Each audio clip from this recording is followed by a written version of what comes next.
Bismillahirrahmanirrahim.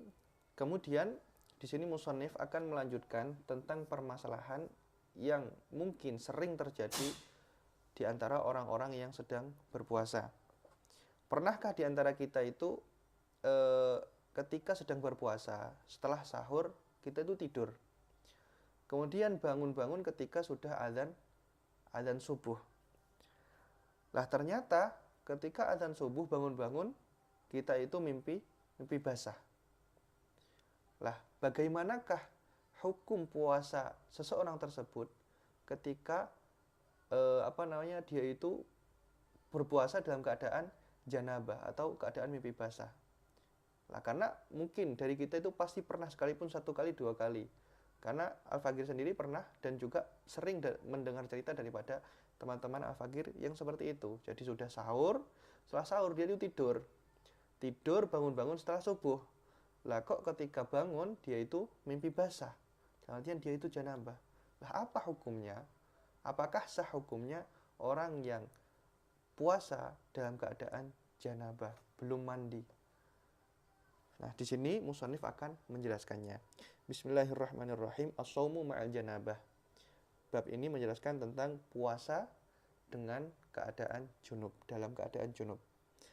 An Aisyah radhiyallahu anha, diriwayatkan daripada Sayyidah Aisyah radhiyallahu anha, kana Nabiyyu sallallahu alaihi wasallam, bahwasanya Nabi sallallahu alaihi wasallam yudrikuhul fajru fi Ramadan, masuk waktu fajar di bulan Ramadan, wa huwa junub, dalam keadaan beliau itu junub, min ghairi hulmin, bukan karena mimpi basah.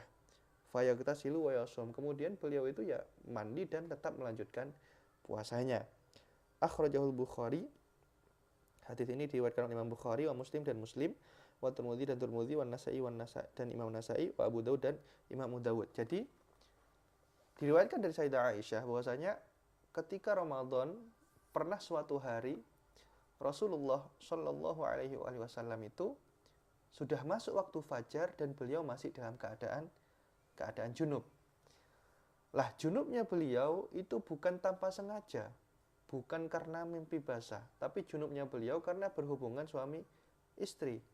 Jadi beliau sengaja membuat diri beliau itu dalam keadaan junub, bukan karena tidak sengaja mimpi basah. Nah, ternyata ketika sudah masuk waktu fajar dan beliau itu masih dalam keadaan junub, ya beliau kemudian mandi dan tetap melanjutkan puasanya. Nah, dari sini itu disimpulkan bahwasanya puasa itu tidak disyaratkan dalam keadaan suci daripada janabah. Tidak disyaratkan suci dari janabah. Tapi disyaratkan suci daripada haid dan nifas. Makanya janabah itu sebagian ulama membedakan daripada janabah dengan haid dan nifas. Dibilangnya kalau ada sebagian ulama itu yang membagi hadas itu ada tiga. Ada hadas besar, ada hadas mutawassit, ada hadas asghar, hadas kecil.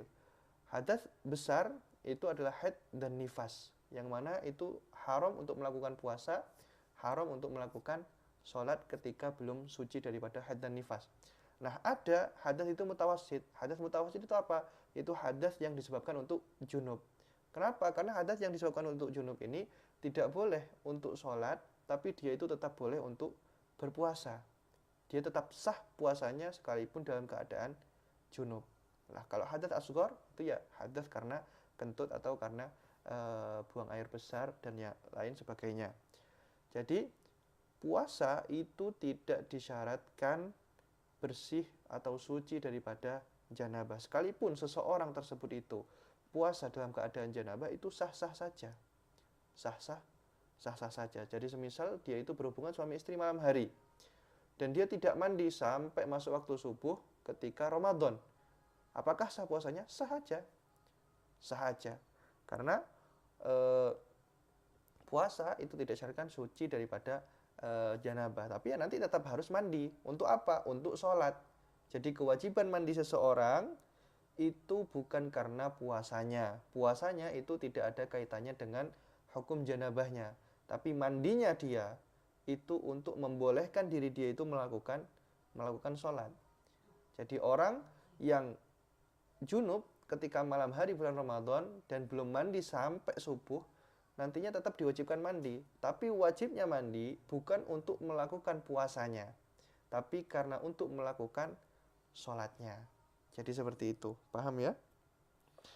Kemudian wafi riwayat ukhra, dan di dalam riwayat yang lain disebutkan asyhadu ala Rasulillah sallallahu alaihi wasallam, saya bersaksi atas Rasulullah sallallahu alaihi wasallam bahwasanya annahu kana la yusbihu junuban, bahwasanya beliau itu datang waktu subuh dalam keadaan junub, min jima'in, sebab jima berhubungan suami istri, ghairi ihtilamin, bukan karena mimpi basah. Summa yasumuhu, kemudian beliau tetap lanjut puasanya. Wa an Ummi Salamah mithluh, dan dari Ummi Salamah ada riwayat juga yang sama seperti itu, akhrajahul Bukhari wa Muslim, yang diriwayatkan oleh Imam Al-Bukhari wa Muslim. Falamma fahimat as-sayyidah Aisyah, maka ketika Sayyidah Aisyah itu faham fi hadithiha atsani, di dalam hadis beliau yang kedua itu, irtiyabas sami', yaitu ragunya orang yang mendengar hadis tersebut, akadat kalamaha, beliau Sayyidah Aisyah itu menguatkan kalam beliau, biqauliha, dengan perkataan beliau, asyhadu ala fi'li Rasulillah sallallahu alaihi wasallam, saya bersaksi atas apa yang dilakukan oleh Rasulullah sallallahu alaihi wasallam, dzalika, atas hal tersebut, yaitu junub dalam keadaan puasa dalam keadaan junub. Wa fi'luhu tasyri', dan apa yang beliau kerjakan itu adalah merupakan syariat, perintah syariat atau penjelasan syariat. Wala yuhmalu 'alal khususiyah illa binas, dan hal tersebut itu tidak bisa dikaitkan dengan khususiyah beliau kecuali dengan nas.